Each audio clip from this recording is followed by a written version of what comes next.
Now that we've revised our paper, we know what we want to say and how we want to say it, it's time to enter the editing stage of writing. That's where we look at those things like punctuation and grammar and spelling, and we make sure that our writing is in a form that's easy for our reader to understand. So, if you remember when we did our personal narratives, we learned a word cups, and that helps us know what to look for when we're editing. The C stands for capitalization. You're going to look in your writing for places where you should have used a capital letter and you didn't, like the first letter of the first word in every sentence. Or if it's a proper noun, you need to have those capitalized. The U is for understanding. Are there still places in your paper that might be confusing? Did you use a word in the wrong way?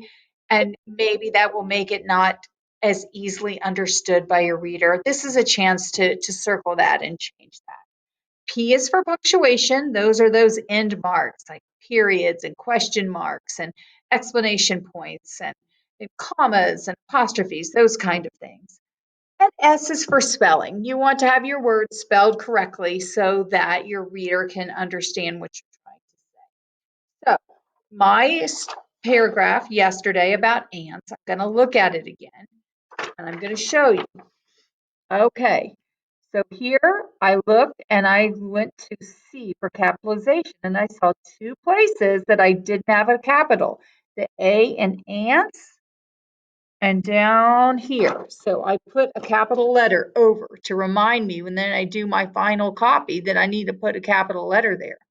Then I looked for you for understanding. I had ants live in groups and doing different jobs. That doesn't sound right. I'm not using that word correctly. So I crossed out doing and I put have. Okay, so now it's much easier to understand. Ants live in groups and have different jobs. Then P for punctuation. Look at this. Have you ever looked at an ant pile and wondered what all those ants are doing? I didn't put a question mark. I put a period. So I circled that and I put in red a question mark next to it to remind me that I need to change that to a question mark. And then S for spelling. Oh, look, I spelled young, Y-U-N-G, and it should be Y-O-U-N-G. So I circled that and I wrote the correct way. So then I'm going to look at all those red marks and then I'm going to apply them tomorrow when I write my final draft. So all the corrections will be made. And I hope this paper gives you an example of the kind of marks that you need to be making as you're editing. Really helpful sometimes to get a second pair of eyes.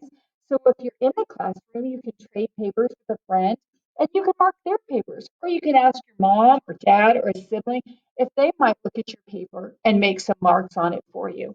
Or you can do it yourself. But sometimes it's very helpful to get a second set of eyes on that paper because you might have missed something. So today, start editing your draft. Good luck.